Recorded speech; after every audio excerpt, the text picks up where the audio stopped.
Yo, I could not tell y'all how crazy this shit is, bro.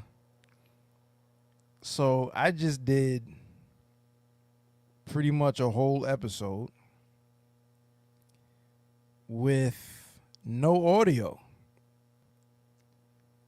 No audio whatsoever. So that is funny. That is funny. All right, man. So we're clearly take two in this one. Peace to you and yours. The Ringside Club. We're doing a Soli Doli show. Chad Law is on assignment. Ron is on assignment. Boog is on assignment. So you are tapped in with yours truly. My name is A.O. But before we get the show started for real this time, oh, there go Boog. There go Boog. Hey, yo. Yo, brother. How about I just did a whole 40 minutes on mute. I was just up here talking, and I didn't peep that the shit had no audio. Yo, who am I to say anything? I'm here a whole fucking hour late, yo. Shouts out to AO for even holding it down on the silent film that just got let out on the Ringside Club podcast. Yo, that shit will never be seen, but it's in the StreamYard archives, and I definitely just want to go back and look and just see like how long that shit went on. I'm about to just put some old school Charlie Chaplin sound effects over that shit. Yo, I might even I'm too white to have the Charlie Chaplin mustache. God. Okay, that's canceled. That's honestly the fun. That shit made my day. That's the cap on today. That shit can't. That shit is. Yo, you had a very eventful week, man. I'm hoping you're doing well. I'm hoping everything's going good. Word. Appreciate you. Yeah, I know that we're down to two this week. We were solo a few minutes ago, so fuck it, you know. Yeah, man. We'll take two, man. You know, Yeah, we'll Freebird Rules it tonight. So yeah, I don't know. I don't really have a. Oh damn! I was about to say I don't have a survey question. I also don't have a co-host yet. Boog just tapped back out. I literally have no idea what just happened, but I'm back. I'm not touching my keyboard. I'm not touching my mouse for the rest of the night. Technology, baby boy. Technology turns heel every time, man. Yep. Shit, put the mutes on me. But yeah, man, I don't have a survey. My survey question to myself earlier was fuck it, man. Let's just go on ahead and start this motherfucking show, man. Yeah, we got it. Peace to the gods, the Ringside Club pod. My name is A.O. Say you're to run it down. Blame Boogie while you at it. Blame Chad Law. K-Fabe is dead. Break the fourth wall. Whatever style, whether it's lucha or strong style. Come through the venue, fly, burn the bar down. Back to the pad, chop it up for the par. Ringside Club, intro to the squad as the show starts.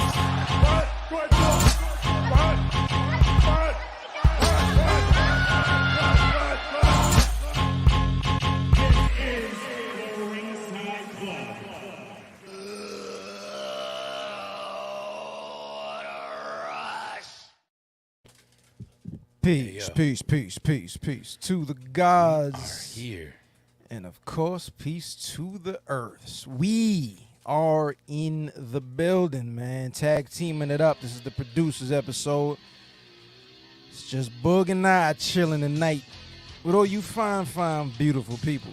But you know us. But before we go around and just reintroduce ourselves, let's make sure that all of y'all know exactly what it is you're watching. First and foremost, you're watching what happens to be my favorite podcast and soon to be yours. This is the Ringside Club, man. Just like that URL, that beautifully designed piece of art in the center of our screen says, you can find us at theringsideclub.com. Legion of Doom on the running. Yeah, it looked like Jimmy Hart just wanted to get an encore presentation there, so it just kept One rolling. more. But we're here.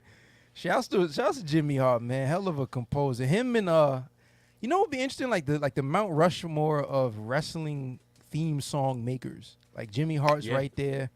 Jim Johnston is right there. The dude over in AEW right now, Mike Ruckus. Mikey Ruckus, he's killing it. He's CFO $. Yep. Yep. They were killing it when they were in WWE, but Word up. But yeah, the ringsideclub.com. First and foremost, we are on air every Thursday night, 9:05 live sometimes. Something like that. Something like that. You could definitely catch us sometime within the 9 o'clock hour. We are on the air. But if you miss or you just want to catch us on demand when it seems to be a little bit more convenient for you, you can catch us on demand. Videos on YouTube, audios on Spotify, Apple Podcasts, and everywhere else the podcasts are available. Plus, you can tap in with us across all social media. Social media, a lot of conversation around social media in general this week. We're everywhere. We are on TikTok. We are on Instagram. We're on what's left of Twitter. We are definitely on Threads. We're definitely on Spill. We're wherever. Yeah. Wherever the speed of need is, we're there, right there, on time, every time. Catch our DNA on all social media platforms. Splacking that all over the metaverse, man. Yeah, for sure. For sure. And yeah, man, that's it.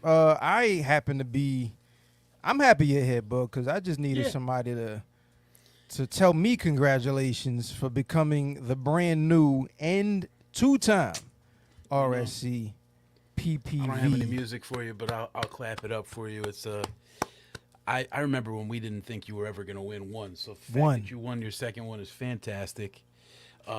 You won it off Ron, which, all right. I'm not too upset about it. It's somewhat of a stat. Yeah. I mean, it still is a stat. I don't think it's anything wrong with it. I'm just saying Ron keeps having these little short runs where he's popping in and he's winning these title belts. I don't know, man. As long as we can pass the title between you, Ron, and myself, and we just keep it away from Chad, that's all I care about. Yeah. I mean, he has the other championship, speaking of Chad, and I don't honestly remember when the last time he defended that damn belt was, man. I don't remember the first time, so I don't think that title has ever been defended. You know what? I think you're right. Yeah. I think you're right. This is levels above Roman Reigns at this point. Yeah, he's got some pull in the PR department, in the creative department, something going on here at the Ringside Club where Chad doesn't have to defend his title. He just has it. So, we'll just let him be. Right now, I think he's globe-trotting. I think he's on his way somewhere, some undisclosed location that I will not stooge off on the podcast. So in case no one needs to know where he's at, they don't need to know where he's at. But Chad's traveling. Ron's out. Nobody's on injured reserve, though. They're just taking their little time off. PTO, let's call it. This week is the PTO podcast. It's the PTO episode. Me and AO, everybody's out on PTO. Fuck it. We got it. You know what I mean? There you go. I promised that even on mute, the drops worked, and now they don't. So, hey, there you go. We're here. Sometimes you got to be great when nobody's listening, There you go. Fuck it. I felt great. Yeah. So anybody that's tapped in, hit me up. I'm at IamAO Baker across all social medias, man. The music is over there at I am DJ AO, but fuck is good. I'm Blame Boogie on Instagram, Blame Boogie on Threads. Yeah, we don't fuck with Twitter no more, so it don't matter what my Twitter handle is. I think Twitter's just by default now. I think got to tap in just because it's still there and the hashtags are hashtagging, but I'm not going to be. Ringside Club's going to be in it, but Twitter's now like that hole in the wall bar from the town you're at that is there, so you just kind of go by it and give it one of these and see you later. But it's not really one that you're going to hang around for. Nah. I will say, nobody really cares what I think, but Threads, once you get that interface down pat, I enjoy how clean it is. So again, not that Mark Zuckerberg or anyone that's that rich ever listens to anything I have to say. But if they did, they'd probably be richer because I'm a pretty big asshole when it comes to consumption and making sure that what I'm using is what I like. And I like to think I'm a pretty big dickhead when it comes to that shit. So yeah, if I like it, I like it. If I don't like it, pretty sure a whole bunch of people aren't gonna like it too. Fuck it. Word up. I fuck with it, by the way, though. Now that we've demonetized this episode completely, I think we said fuck at least 100 times. But we're just being, fuck. Who fucking cares? Yeah. Who fucking cares? Threads is kind of dope, and they haven't introduced any features yet. There's no DM, there's no hashtags, there's none of that. But when they do, the one thing I did see, with any platform, for anyone who's not familiar with the tech world and you're just kind of flipping through your phone and doing whatever it takes to get from the outside to the inside, that little thing that you usually just scroll past and then hit the check mark and said you read everything, that's called a EULA, or an end user license agreement. And everything that you're using has one of those. I've seen people posting the EULA for Threads, which everyone's kind of like, oh my God, I can't believe they own everything I post. Literally every social media platform you use has Same shit. Same or similar shit. So yeah, if you don't want your shit owned or poached by another party, then just fucking keep it on your, clipboard in your house and never share your art with the world. But that's kind of the cost of living nowadays. So, and another word to the wise, all of the creators out there, this is why it's so important to bring whatever audience you cultivate on these platforms to your somewhere you can build your website, your email, somewhere you could talk directly to your people, because you want to be able to monetize what it is that you make. Your intellectual property, we give it away for free all day when we're on these platforms. Exactly. So there's great people that are already in these spaces and adjacent spaces or umbrella spaces that overarch even wrestling when they may not be talking about wrestling. People like Joe Budden, who says, you want to make sure that you have ownership of what you're doing and pay attention to what's going on here, and it's like, build your brand while you're working for somebody else. Don't just work for the man, be the man, make yourself the man so you don't need the man. It's a lot easier said than done, but it's something you should be thinking about, just like how much gas you have in the fucking car when you're taking a trip somewhere and you want to make sure you don't run out. So just keep that shit in mind. None of us are perfect. I'm not rich. AO's not rich, but soon come. We on the way up. One good Threads follow, that guy I know, Zero the Comet. That's ZIII, 3 I's, Zero the Comet, COMET. And I'm shouting him out because he's very, very heavy into tech and social and all of that. So he's a good follow. Just he got on Threads and was just kind of experimenting with a little bit last night and just gave like a rundown of like 20 or so things, like initial thoughts about Threads, and just an interesting follow. There's a lot of interesting people that I've actually come across. People I forgot that I was actually following on Instagram. Yeah, I found on Threads. So yeah, same. Should people be cool. that kind of get buried in the algorithms because we all started with our, you want to call it a cult fan base. Even if I'm not speaking like I'm some big timer. I have like fucking 2,000-3,000, maybe 4,000 followers, the most. But I remember when it was just 200 people, and it was like the 200 people in my city that I fuck with, or the 200 people that knew what I was doing and kind of caught on to what was going on and seen more people fucking with what I do. It's cool to reconnect with those people on another platform because, to be honest with you, even with a smaller number, like 2, 3, 4 grand followers, it's you don't see people shit. The algorithms bury your people. You're only really interacting with the few things that you're paying attention to. So if you're on my feed, you die laughing because of my beautiful, wonderful, amazing, supportive, and loving wife. All I see is fucking plants all day. There's just plants all over my feed. She's obsessed with plants. God bless her. If it makes her happy, cool. I've seen a few famous people worried about what their wife or their girlfriend is wearing in public these days. That's Crazy no shit. concern of mine. Wear what the fuck you want, but plants, please stop buying fucking plants. So yeah, the feeds are just a little strange, but I'm really interested to see what Threads is going to do, just because the only reason I go to Twitter is because I want to see what is happening in the world of pro wrestling that I'm not tuned into all these different places for. So once Threads has that little meeting place where we're able to see what the fuck is going on. Hey, what's everybody talking about? Can we join this conversation over here? Cool. But yeah, that's really my only critique, but we gave them enough promo for this week. Yeah, word. Yeah. So, this episode is not sponsored by Threads. No, it's not. It's not. But yo, Zuck, you want to run that check, man? You good? He sure doesn't. He sure doesn't. You can hop in some DMs, man. Yeah. Word up. Yo, so I found, because I had no idea what we were going to be talking about or what. Like I didn't really watch much this week. I know you didn't either. Yeah, I didn't. I literally didn't catch a goddamn thing.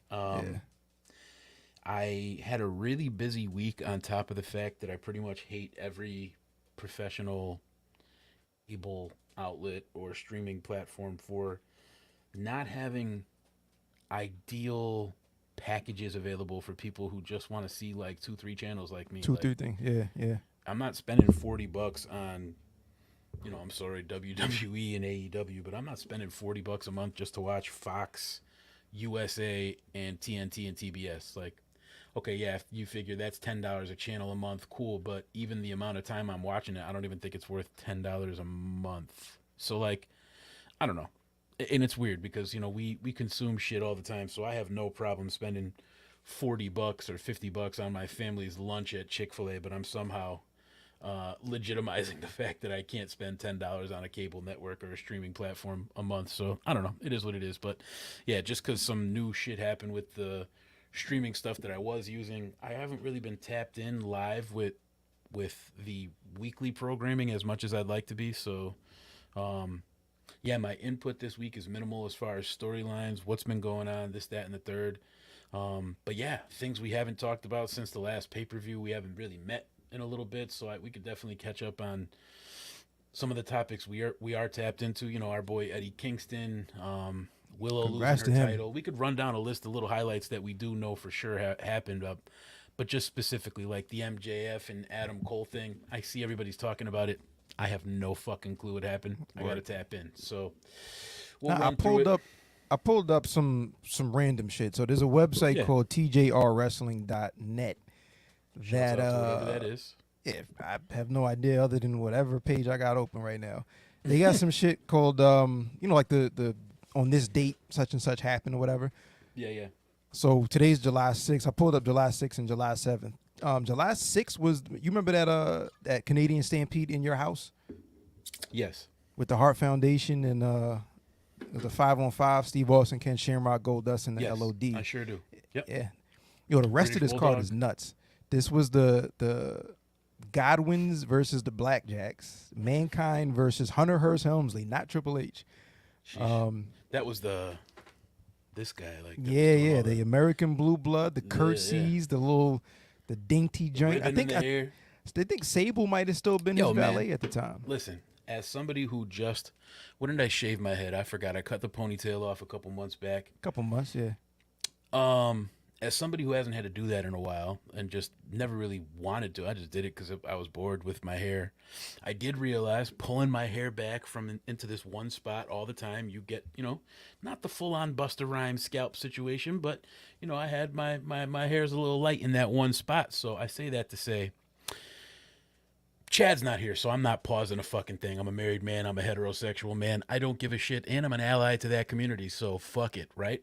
But Triple H had the most amazing hair back in the day, bro. No, it was beautiful. It was shit was gorgeous, bro. It was beautiful. It was him and what's that? Or Fabio. It was him and Fabio only. That's it. Him and Fabio only. Just straight up Pert Plus commercials all day, right? Now Triple H is bald as shit. But yeah, I know what that's like. It's just like, a lot of these wrestlers, they we could have we talk about this all the time. We could go off on tangents and have special episodes about all these different topics whenever we want. But I think, not that we give Chris Jericho too much credit, but think about all the wrestlers that worked real shitty gimmicks and made them work for them. There's like a whole lot of them, bro. And Triple H is definitely one of those. Yeah. Even worse, when he came over before he was in WCW, he was terrorizing. Word to everything. Like, that's crazy. Like, that's like everyone's first rap name. Like, you get that real bad rap name, bro. And then you. What was your first one? All right. So there were levels to this Boogie shit. I first started as P Boogie, which is, it's just boring, but it is what it is, because Lauryn Hill was my favorite, and she was L Boogie, and it was just there, and then it changed to just Boogie because Biggie was my favorite rapper and it was the closest thing to that. So I was like, Biggie, Boogie, I'm just Boogie now. Get the P out of here. And then, Blame came from where Blame came from. I honestly never really had a corny rap name, but I had corny handles. Lucky. My AIM handles were terrible, like awful. Yeah, awful. I had those too. Yeah. My first rap name was Prime Time. I was a big Deion Sanders fan, right? Yes. Second rap name might be the worst rap name in the history of Earth. Young Rap. It was called, that's better. It was Smoothie Blaze. SMOOVEY Blaze. Does not get any worse than that, bro. I see you couldn't even make eye contact with me just now. Yeah, I'm not even gonna look that way for a little bit, That but I feel shit like, was bad, man. and just like not looking that way, I feel like that's the name of a kiosk in a mall that you try to avoid because they're trying to, like get smoothies off on you. But Nah, nah, I feel you. Smoothie Blaze definitely sells sunglasses. All right, nah. I mean, hey, whatever you got, as long as It you're got not better trying from to, there. as long as you're not trying to one up me and sell the, Islamic oils and the or Muslim oils, excuse me, and Piece of the guys. yeah, absolutely, and the Nike jeans or any of the incense that I have. There's no beef here. Just don't sell any of the shit that I got. You know what I mean? Shit, that shit was the worst. Then then it got better. Then it was pretty much AO from there. Yeah. Smoothie Blaze, by the way, lasted for like, I don't know, 3-4 months. So it wasn't like I was really trying to move outside with that shit. I respect it. I respect it. You sound like I feel like that's like a character that their story arc didn't make it to the final cut of Belly, but they're definitely a character in Belly. Dead Yeah. ass. For sure. Dead ass. All right, so 98, this date in history. This is when Goldberg was the U.S. champion. So when he beat Hogan for the world title. Beautiful title, by the way. I love the 1998. WCW US title. Big gold belt, man. Mm-hmm. And then July 7th, something I saw earlier I thought was interesting. July 7th. Oh, Booker T's first and only Intercontinental Championship. He Wow. beat a guy that is still wrestling, not only still wrestling, but is currently somewhat of a champion over in what was this, 2003, I think this was. 2003, Montreal, Quebec. Christian, Oh, who wow. is somewhat of a champion right now. You know, he's Nah, holding that- the that- belt that- even though Luchasaurus is the champ. That storyline, man. I don't know how Christian keeps doing. He's fucking one of a kind, bro. I love that. Too. Hell yeah. So yeah, Booker T's one and only joint. So yeah, that was Yeah. that for history. Yeah. What else do we have here? I know what I want to talk to you about. So we chopped it up a little bit about this in the text at some point this week. Kevin Nash has some comments about LA Knight. Shouts out and to Kevin pretty Nash. much- I love that guy. I'm a big Kevin Nash fan, big fan of And the a pod. big fan of it. Yeah, his podcast is awesome. Yeah. If you've listened to his podcast from beginning to now, no way you haven't cried with what this guy's going through. But Word. yeah, his comments. I mean, you could lead it in a little bit better. I don't want to steal the thunder, but Yeah, no worries. It was Yeah. pretty much like, he's said that LA Knight is pretty much a complete ripoff of The Rock. Yep. I disagree. I say it's more influenced than ripoff, but what do you think?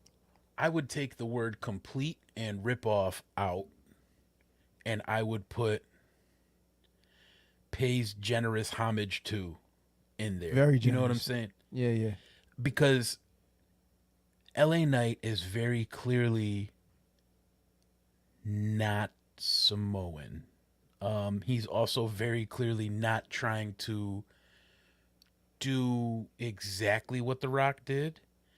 He doesn't care what people's names are either, but he doesn't do that. He doesn't call people Rudy Poo, candy asses. He it's not an exact carbon copy. Does he have a similar build? Is he a little shorter? Sure. Does the cut of his boots hit his leg a certain way that reminds you of The Rock? Like all these little things. Yeah, I think that's awfully convenient, but I will say his charisma, and maybe it's unfortunate for me or fortunate for me, whatever way you look at it. He just reminds me of my barber more than anything. Shout to Charlie. LA Knight literally looks exactly like my barber. And I will post a picture of him on the Ringside Club Instagram so people can tell me whether they think this is LA Knight's like long lost cousin who has a taper instead of whatever haircut that, LA Knight rocks. But yeah, Charlie looks just like LA Knight. I will say, I'll give people, their shit. Yeah, okay, there's something there. It's not that it's not anything there. We've talked about it on the podcast before and in text. I do see it. But I don't see it enough to be like, I can't watch this guy and he's not somebody that I'm interested in. Even Mark Henry on the Busted Open podcast said that exact same thing. It's not a unique thought. It's not a new thought. Exactly. He said this months and months, maybe even years ago, when LA Knight first came back to WWE and before he was a maximum male model and all that fun shit. Talk about bad gimmicks that people survive. God bless. Yeah, say la vie on that one. But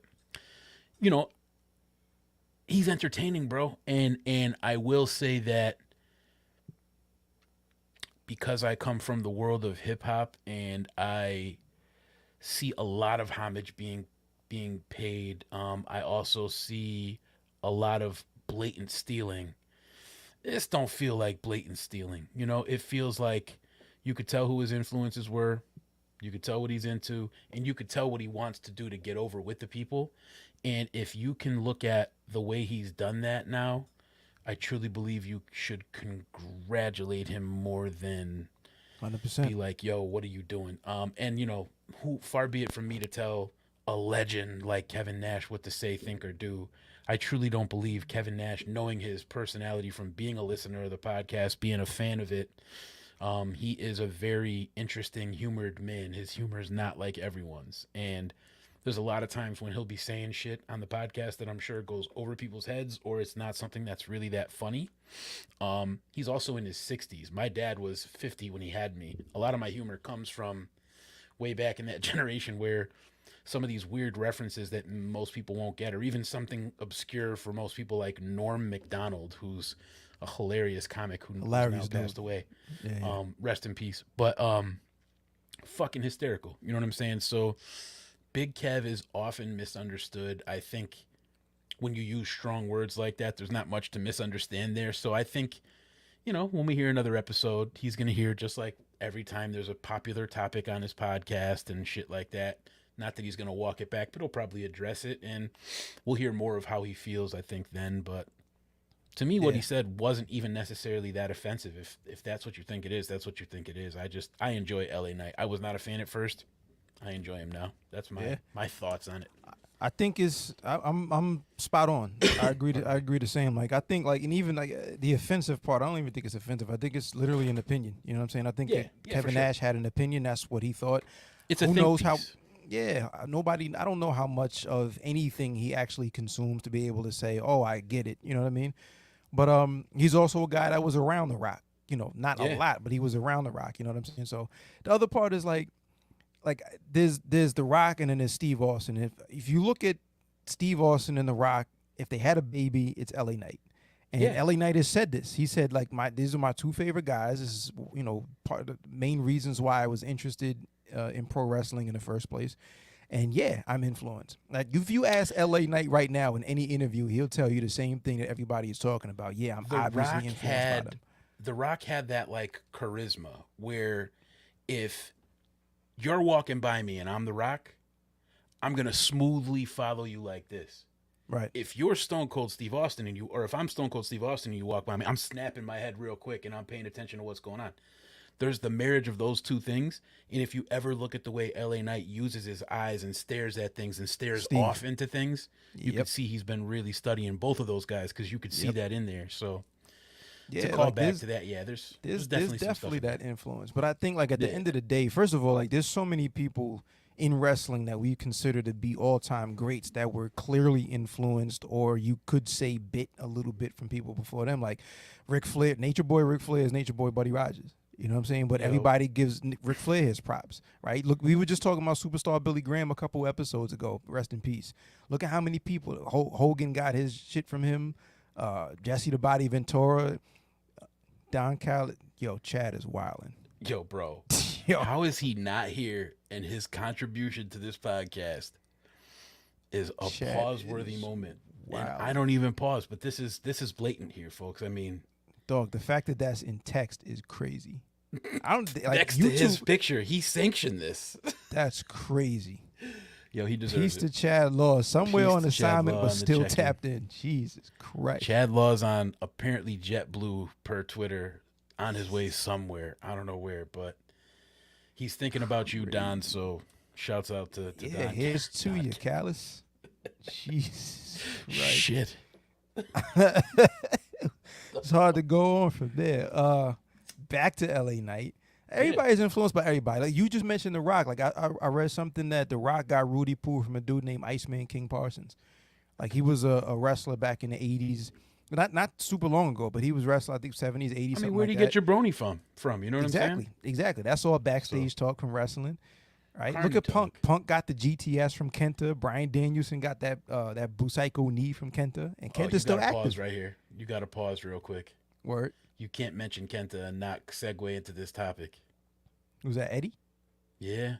Oh, congrats to him. I think we got to give him some congratulations. Nah, man. hell yeah. If the drops were dropping, I'd drop an applause. But round of applause, man. I didn't see the match, but first of all, congratulations for winning. First of all, congratulations for somebody who 3 years ago was a TNT challenger against Cody and wasn't signed. And I think like just before that, the reason why he was on that episode is because he had cut a promo over in England somewhere. He was about to retire, basically. Yeah. And the shit made some noise, and AEW heard it, brought him over, and he knocked it out of the park. And one thing you can't say about Eddie Kingston, or cannot say about Eddie Kingston, is that he wasted his opportunity, because he did not. He took full advantage, cut a hell of a promo, had a hell of a match, and all these years later, man, like a major championship. He's clearly been influenced, loves Japanese wrestling, so he won a championship for the #1 Japanese organization in Japan against a Japanese legend like Kenta. Congratulations to that man. And on top of that, to put the cherry on top, for folks like me who suffer with mental health shit, everybody's got anxiety. They got all different types of shit they're going through. There's so many different like flavors of mental health issues that it's like the stigma of people having them should be non-present, because fuck it, we're all a little crazy. But the fact that Eddie was able to get that fucking release now, he won a title. Like you said, for the promotion, he not only grew up, he's in love with actual professional wrestling, technical, mat, strong style, fucking real, lock up, type professional wrestling. So the fact that he became a champion in one of those promotions, beating someone who is very revered to the point that me, who doesn't even give two shits about New Japan, or didn't before he started paying attention to it now, even knows who this guy is. You know what I'm saying? So it's like, yeah, shouts out to Eddie Kingston for a lot that he's been through. I think the healing that's going to come from this, from a mental health standpoint, this dude's about to be on a tear of his life, being that he's able to now have that, like I said, that release and kind of just like move forward, scorched earth, and just instead of being on a path of destruction because you have a chip on your shoulder, now that chip on your shoulder is literally a championship on your shoulder. So fuck it, carry that shit. I'm happy for that man. Fuck shit up, bro. Shouts out to Eddie Kingston. I'm happy for that man. I look forward to seeing what's next. Like when he starts, what kind of defenses he's gonna have now. You know what I mean? And obviously he's still active in AEW and Ring of Honor, so he's gonna be moving around a bit. Him having a little feud with Mox would be dope, just to test their friendship. Yeah. They work well together. They mentioned that. Like I know you didn't see Dynamite. This was the a little bit of Dynamite that I did see, but that's what the subject. First of all, they congratulated and they mentioned his championship win on the show, and then this is pretty much what Mox was talking about. Like he cut a promo and said, basically it ended up with him saying a bunch of shit. I'm happy that you got your win or whatever, but call me.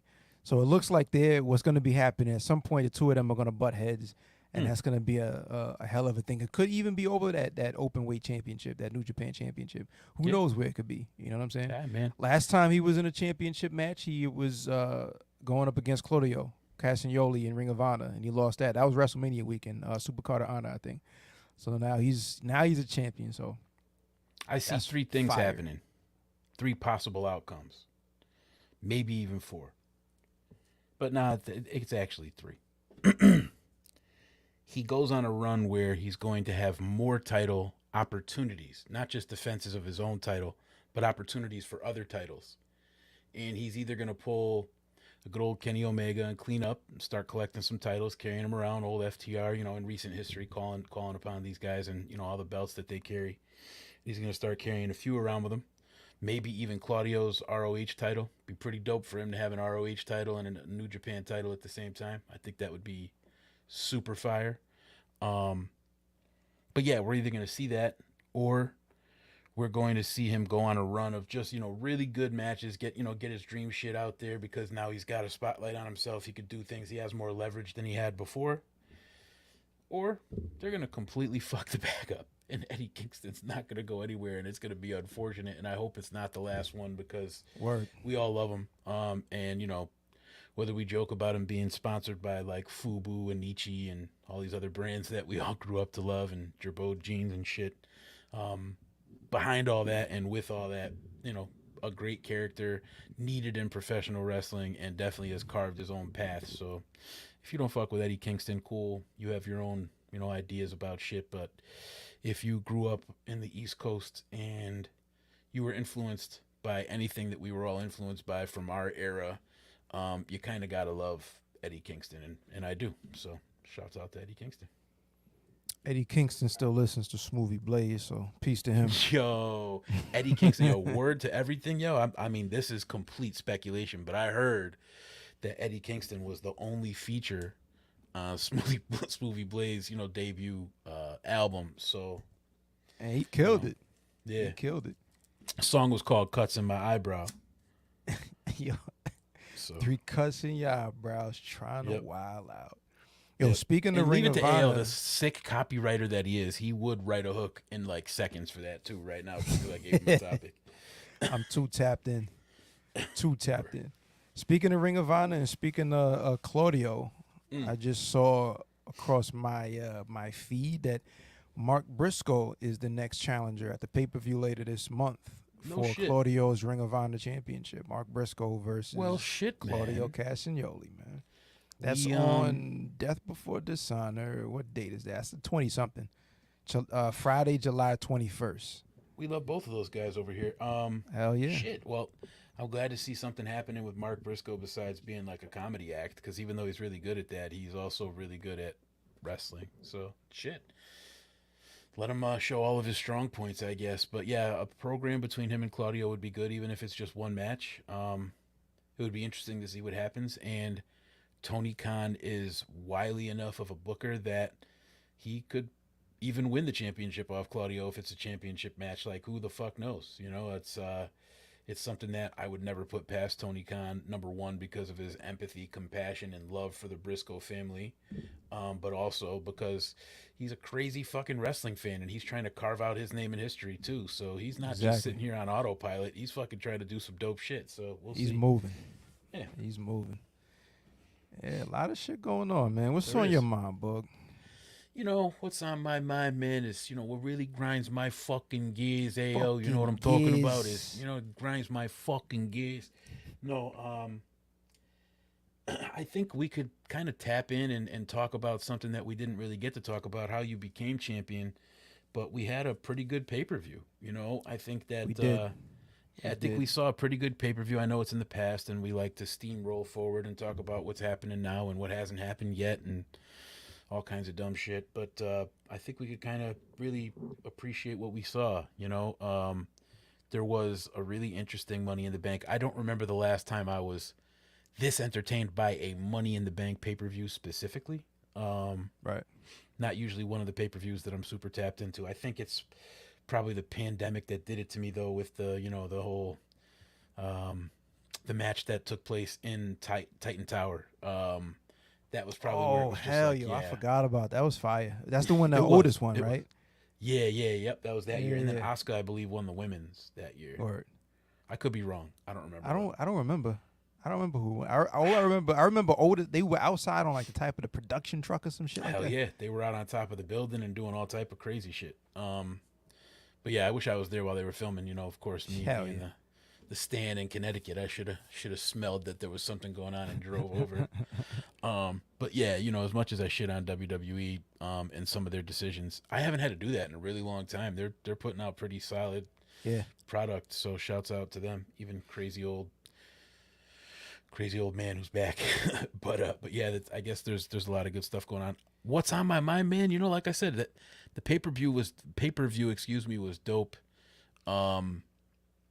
Just from top to bottom, even the way WWE handles their press conferences after the events now, it's like such a breath of fresh air. You know, just to experience the difference of AEW and WWE, whichever one you think is better, whichever one you like more, doesn't really matter to me. I don't care. Like, just like I don't care what brand of fucking mayo you use, or if you don't like mayo at all, I don't give a shit. I just think that it's cool to see the clear differences. So I really do appreciate what WWE is doing. I appreciate what AEW is doing. Very interested to see what's going on with AEW nowadays too. Just because everyone's so obsessed with numbers, and even though it has no bearing or effect on the way they live their I went life. on a tangent on that when I was on mute. Whew. Like, I saw about 3 weeks in, I think this coming Saturday is the 4th collision, right? So the last week's collision, I think the numbers, the actual viewership was somewhere in the 400,000s or whatever. And it was all kind of conversation because it takes a couple of extra days. Plus we had the holiday for numbers to drop. So I guess they dropped today or some shit like that. But I don't understand. Like, I watch the show to watch the show, not to... I'm not on Team WWE. Like, I'm a diehard Knicks fan, right? I would love the Knicks to win a championship before I die. I don't think it's going to happen. But if they do, if the Knicks win a championship, I can't say we won shit. I can't call James Dolan. I can't call any of the, anybody on the team. So it's the same thing with WWE, like, or AEW or any other company. If I'm not a part of it, I'm watching as a spectator. I'm watching as a fan, and I just care if the actual show is good or not. And we get on these microphones and talk about the show, not about, they did 300,000. Shit's about to go. Nigga, people are stupid. People are actually stupid and get like emotionally involved and use that as a way to kind of defend their side, so to speak. Yeah. Oh yeah. It's opinion driven interest. So instead of organic interest driving opinion, it's forced opinion driving interest. And it's forced interest, right? So it's like, if the world tells you Drake's new album is good, you're going to go check out Drake's album. Back when we were kids, or when we were growing up, and we walked to school and barefoot and 7 feet of snow, and all those stories our grandparents and uncles told us about their time. We're actually there now because we're in our 30s and youth is fleeting. But regardless, it's like we literally were able to appreciate something for what it was at the moment that we were appreciating it, not have to talk about it afterwards to anybody, just kind of see it for what it was, leave it in that moment, and next week when the show comes back on, we'll pick it back up and we're going to appreciate what's happening in that moment all over again.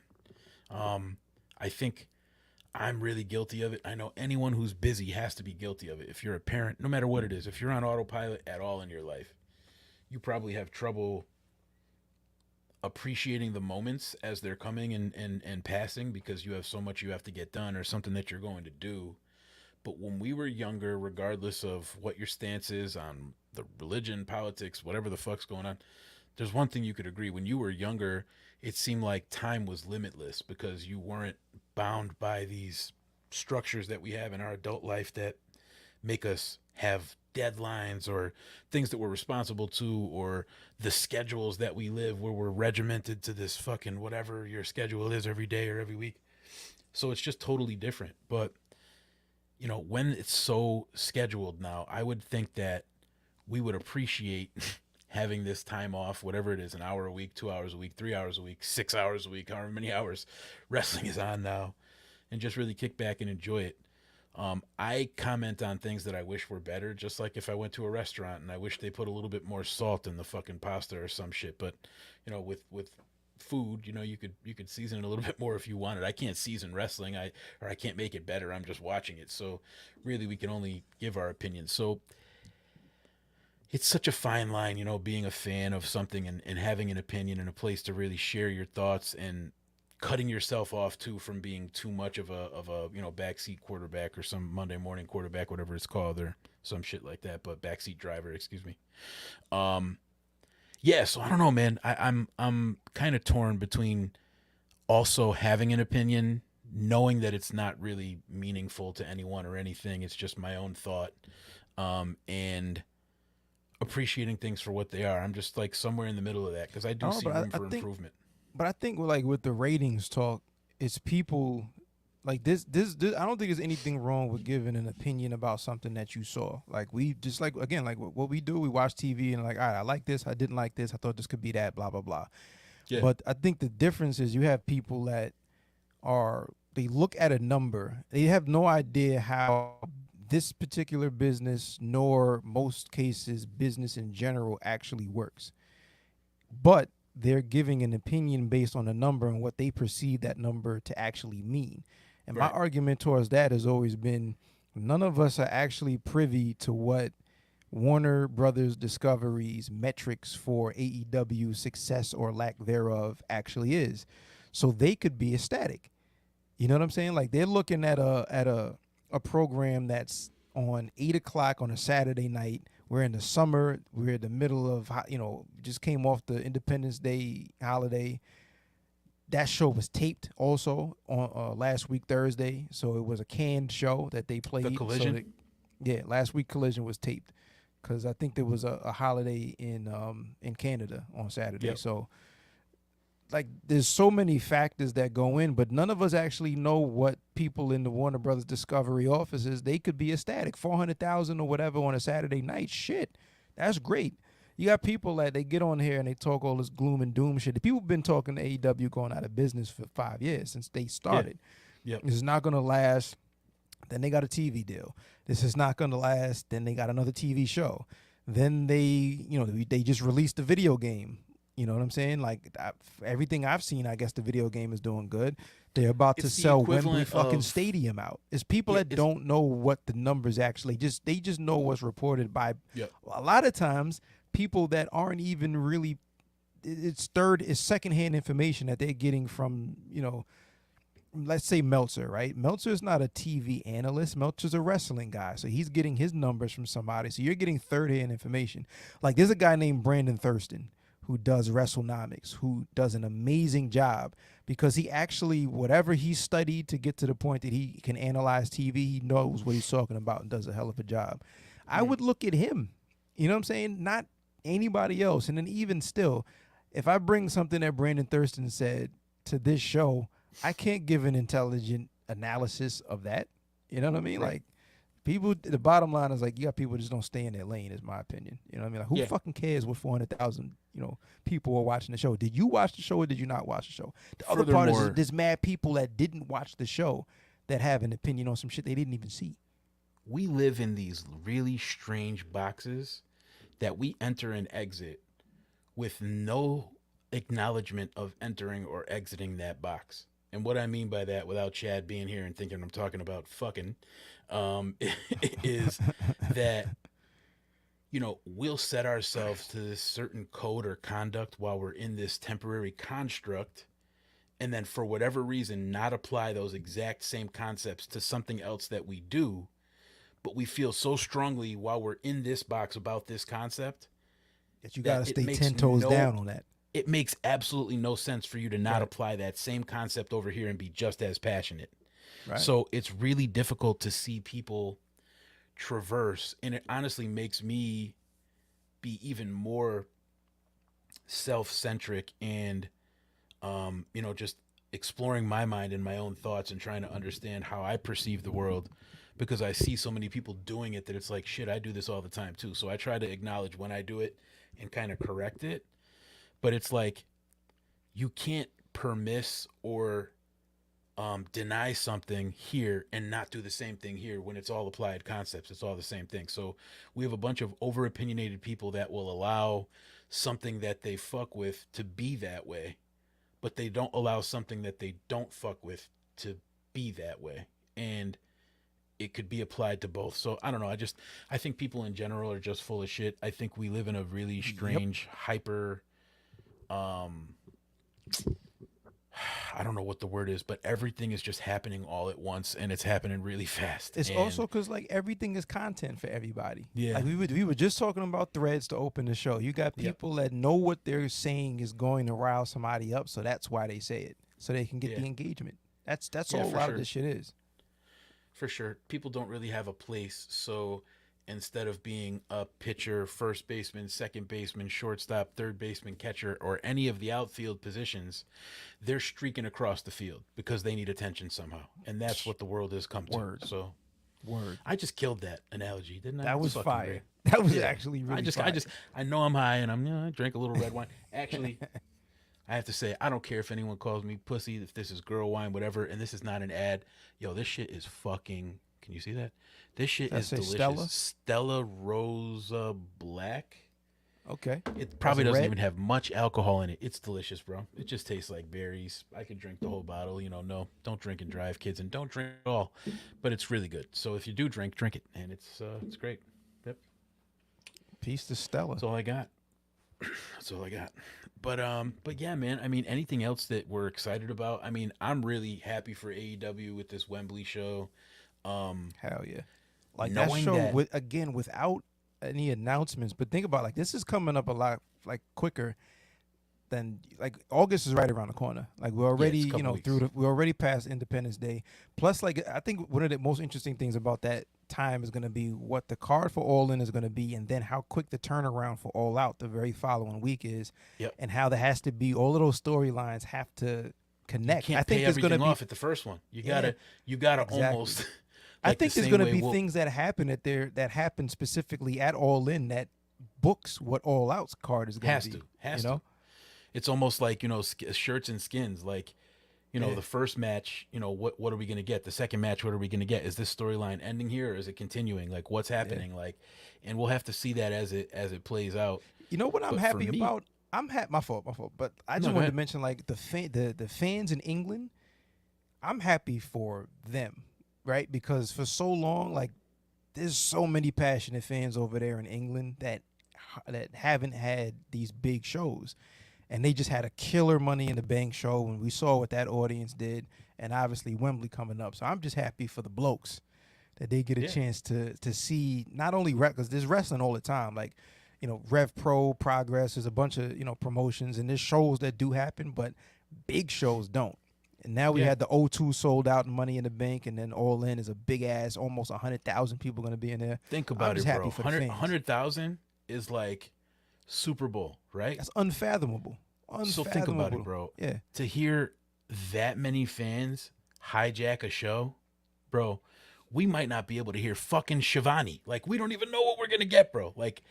This shit is going to be, I think it's going to go off the rails real quick. Yeah. And I think that the excitement is going to be so palpable that we get some of the best moments that we got out of a professional wrestling show in a really long time. So, fact. And that's coming on the heels of us getting great moments at professional wrestling shows seemingly every month. So, yeah. They've been filling those PLEs over in WWE. There hasn't been any whack ones this year whatsoever. There hasn't. No matter what's going on, I feel like we don't get really much time, or we don't give much time to, for same reasons I mentioned before. We're so worried about the next thing. We don't get to really appreciate what has just happened or what's happening so often. But if you think about it, when we were younger, the same way we're saying, oh shit, it was so much better because we didn't care about XYZ. We didn't care about XYZ. Imagine if we had the presence of mind back then to be like, yo, look at how amazing this match was between Shawn Michaels and Bret Hart. Oh, well, we wouldn't have ever fucking really known because we weren't really paying attention to it. If we were able to apply the analytical mind that we have now to the shit we were watching back then, who knows what could have birthed for us. A lot of these people were that back then. They're much older than we are, so they were doing that back then, but we didn't have that opportunity. So I'm really appreciative that I'm alive in this time, in this space, in this moment, and really being able to just kind of accept and appreciate what's going on right now. I have one question for you. Let's take a hard fucking U-turn here. What'd it do? Is Bray Wyatt okay? Yo, I don't know. I think there's so many rumors on the internet, bro. I don't know what to believe. I think I saw somebody had posted a picture of him either at the gym or in line somewhere. It was a super random low key picture. Obviously it wasn't at an event at all. We don't do this often, so I'm spitballing. Right. But the dirt sheets, you know what I'm saying? Dirt sheets. They're talking about on WWE.com that he's listed as the Fiend again. And his bio's updated, and it's talking about the trials and tribulations of one Fiend, and there's absolutely no mention of Uncle Howdy or any of that shit that just went on ever existing on their website. So I don't know what they're doing to this poor guy. I honestly, sometimes, I'm going to be real, I don't want to say this and bring a bad correlation, but there's times where I feel like he's like Britney Spears-ish to me, where it's like he's trapped and like he's just doing what he needs to do to fulfill whatever the contract is. Like, But what's I'm crazy this fucking about that is, dancing like, he monkey was zoo exhibit this week. Like, but you know, craziest like, thing though is like he was out of that contract. You know what I I mean? gotta drink this now because of him. God damn it! Shouts Yeah. out to Bray Wyatt. I just tripped myself out. Bray driving Boogie to drink. Like, he was out Love of the that guy. contract, but then came back. And the craziest thing is, like, how many weeks did we come on here? How much fun did we have with that shit? The with White the Rabbit QR shit codes. was and- amazing. Oh my god! Right, all We of made that shit. fucking videos about Ron. You know what I mean? Fucking round of rapping. It was Ron's like, do-rag. it was one of those and then the bell rang type of shits. And I don't know. Like, I don't know why he hasn't been back in the first place. Like, what the ailment was or issue was or whatever. I just hope I think he's good. one of these really, and I could appreciate it for what it is without really knowing him and seeing and hearing on that White Rabbit, you know, comeback story when he was trying to express himself in the middle of the ring, whatever moments of that were real in the interviews he did in that time frame. This is a tormented soul, man. You know, whatever he's been through, whatever he's still currently going through, he's dealing with a lot of pain and a lot of trauma. And Yep. with any of the artists that we come to know in the world, their form of art is how they connect with the world. And whenever anyone comes in between the way they express themselves through their art, you get this cosmic effect, i.e. Kanye West or Ye or whatever he is, or whomever these people are. Whenever you get someone that gets in between the artist and their art, XYZ happens. So I think he's just an unfortunate victim of tampering. and I think that he's had a lot of great ideas that in his mind started somewhere and ended somewhere. And in a lot of ways, he wasn't able to see that treasure map out, you know, to make that happen from the starting point to the destination. But yo, the devil's advocate in me would be like, you and I both know about the creativity that sometimes, like, not sometimes, like, we work for different entities and clients and whatnot, and creative until it doesn't hit what the client wants, and then there's pull and push, and it's just part of the game. It's part of the game. My existence. Yeah, that's why Yeah, again, like, you have to set your own thing up to be able to do your own thing, so you kind of direct your creative, so to speak. The thing that really makes me more upset than anything is not the overall. I'm just going to pick out one small part, well, two small parts of it, which I feel like are to me, unfortunately, the extreme lows of this movement, right? It's Alexa Bliss throwing up a Bic pen on a pay-per-view, you know, and then it's the fucking Mountain Dew match with LA Knight. Like, it's like that. Those are the two places where we really lost this guy. Like, what the fuck just happened? You know what I mean? Like, we just had an amazing, you know, follow this rabbit down the hole situation where this could have gone any one type of way. And it went the way none of us wanted it to go. Now, if that's because there were complications with this gentleman and he was dealing with stuff and it had to do with him, I'm done commenting on this. I wish him well, and that's it. If it's because of people who are driving revenues not understanding an artist in their renaissance period, fuck you. That's really all I gotta say. Fuck you. Because you should just let that man cook. And that's it. That's all I gotta say. And my whole thing would be, you saw that he clearly resonated with the people because he was always been a top merch seller, period. So why fight that? People why love fight him. that? Put the spotlight on that man and highlight him. You guys got Quail Man here. We Pissed. just about How do we make it through an hour? We didn't even like use our regular formatting. We just came here and shot the shit. We just shot the shit. I got the Money in the Bank card pulled up. What was your favorite match from Money in the Bank? Great question.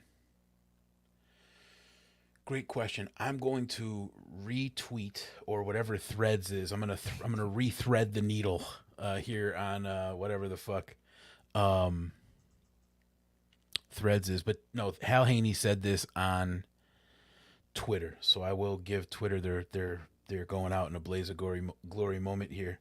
But Hal Haney said on Twitter that if you were to take all the hours of television that we have in wrestling programming a week, and you think about all the time that are devoted to women, it's not much.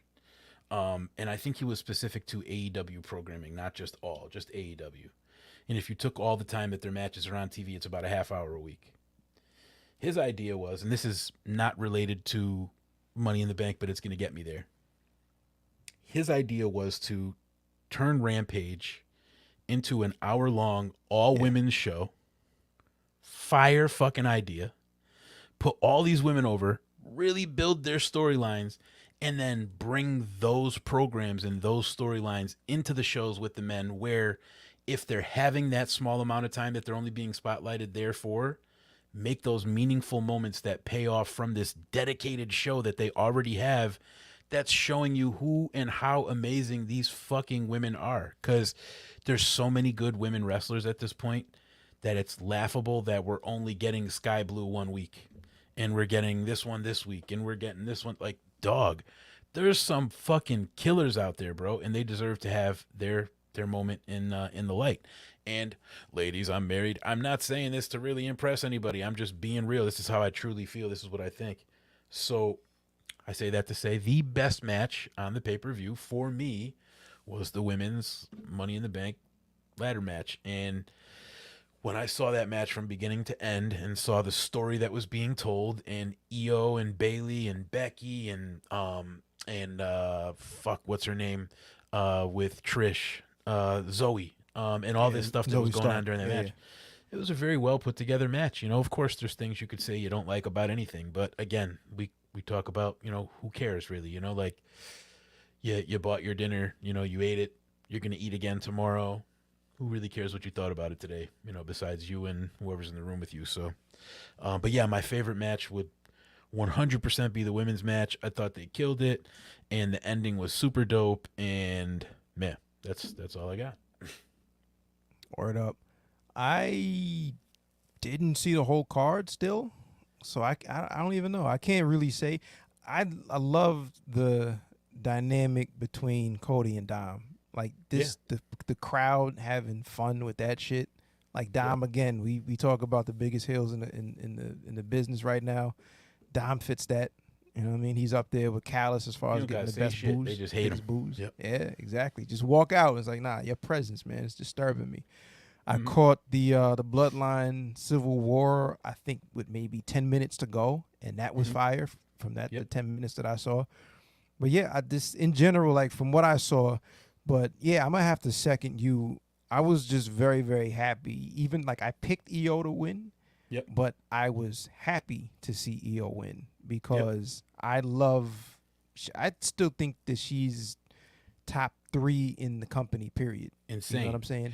I would put her, period. If I think Rey Fenix is the best wrestler in the world as far as men are considered, then I would have to be an idiot to not put her up there on the female side, because they're very similar in their abilities, in my opinion. She's super smooth. Like there's people do. It's not even just smooth, bro.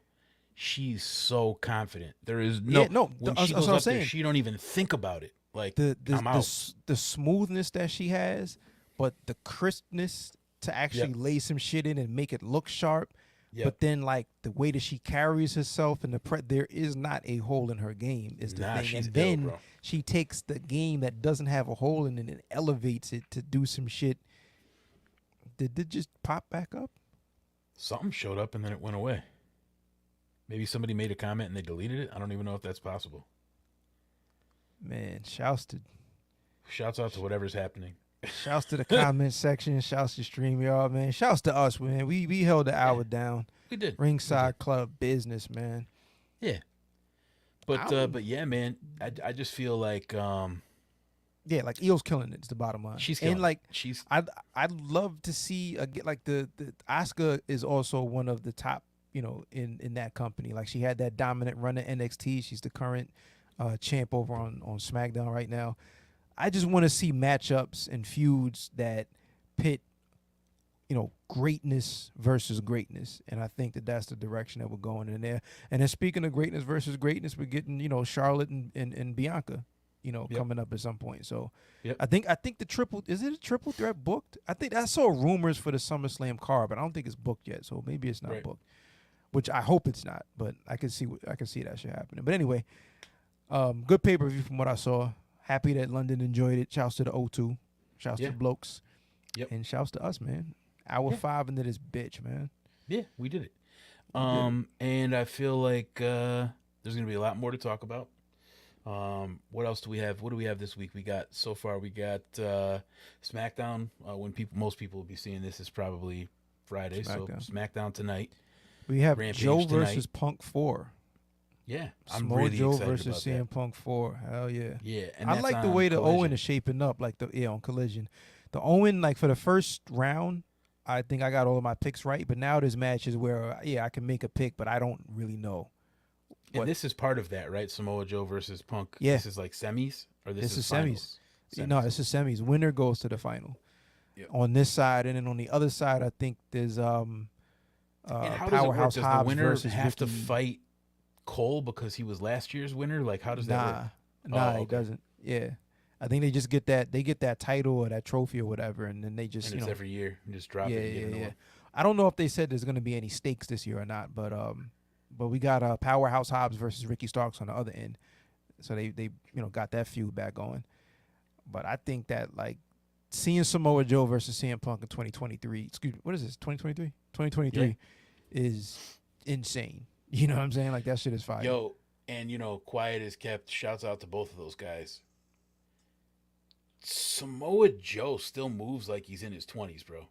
Samoa Joe does not. You remember a couple years ago when people were saying, Joe lost it and blah, blah, blah, blah, blah. Joe ain't lose shit. You lost your mind. You know what I'm saying?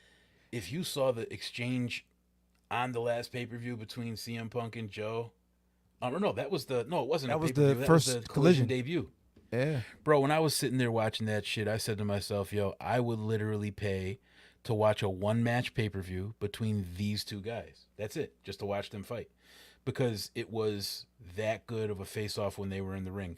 When a matchup can pull boxing numbers just to see one fight, come on now, man. That pulled interest. So to me, I feel like that would be a hell of a match just to, see over and over again. I'd like to see 5, 6, 7. I'd like to keep seeing that match because Joe, I feel like, as much as I don't want to sound like, like an old man, I can't help my age and who I am. I think he works best with veterans, man. And you could work with these young guys all you want, but Joe in the ring with another veteran is always going to put an amazing match out there. It's just going to happen. It doesn't matter. It's always. I think it's work because like the pacing kind of suits him a little bit more because it's probably going to be a slightly slower pace. But then I think like Joe's biggest attribute is his presence. Like that Joe is going to kill you chant is going and all of that. Like Samoa Joe is one of the most intimidating wrestlers, period. You know what I'm saying? Like that's going that there's ever been. So when you have another veteran who has been around the block for a while, and not that they can match that same aura, but they're not visibly intimidated by that same aura. Like Punk, the part of the storyline is Punk has never beaten him. They have 3 matches, and Punk is 0-3 against Samoa Joe.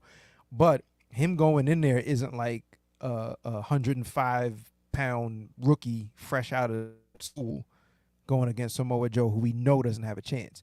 You got CM Punk, who also has done X, Y, and Z, and we also know doesn't give a fuck. So there's the presence that he brings and the presence that another veteran would bring into a match with Samoa Joe. Like when they had the program with him and Brock. Like Brock is obviously like, top intimidating dudes, but it's also a guy that's been around that I don't care how tough you are. I ain't backing up, and I know you're not going to back up. So what up? You know what I mean? So that shit is going to be fire. Yeah, for sure. Hobbs versus Starks. I'm glad that we're getting to revisit that feud a little bit there. Personally, I think that it might be Ricky and Punk in the finals. I I think either way, Ricky and Punk in the finals or Hobbs and Punk in the finals, and I think Punk takes the loss either way. I just don't know exactly how that happens. But there's the heel face dynamic there with Hobbs and Punk, at least the way that they're booked right now. But then you also have like he's been aligned with Ricky Starks. He was part of that multi-man tag a couple weeks ago or last week or whenever the fuck that was. So there could be some kind of way that they, FTR and Punk turn on Ricky, or I don't know. But it's looking good. It's looking fun. Yeah, man. I like the only. Whether it's a straight and narrow or there's a turn, there's something, I do think it's going to be really good wrestling. I don't know that, unfortunately, me being a smart fan or whatever you want to call it, I don't know that AEW is going to do anything with Hobbs right now after they kind of did and then fumbled the ball with that. So I don't know that they would be building him up that quickly against a returning CM Punk. I also think that because of that, and my thought there, that it's possible that Starks would go over on him to kind of close that story off and, let that go. But, we'll see. It's going to be exciting times. I think that might be how they get rid of the QTV shit. You know what I'm saying? Because I could see them trying to interfere on Hobbs' behalf and maybe costing them. Well, they got Johnny against... TV over there now, so it's like, yeah, they don't need they didn't need Hobbs in the first place. Part of that shit, but that's how maybe they cost him the match against Starks, and then you have him go through QTV and go through Johnny TV also. You know what I'm saying? And just get rid of them and then have a little program with them. But we'll see. A lot of good shit coming up. Let's see if we could come up with an exit survey before we tell San Diego to fuck off. Shouts to San Diego, man. Yeah, honestly, it's probably a beautiful place. I don't remember being there. I traveled every state, but California's I'm about to have one. some work actually somewhere in that region. There's a client that's about to put some outdoor shit over in north of San Francisco, so not necessarily San Diego, but in that region. So I'm excited about that shit. But yeah. Shouts to San Diego. I haven't been either. I want to go. At my job today, I worked with some cannabis research company, and I couldn't on the phone professionally really say what I wanted to say, but I was just in my mind, I'm like,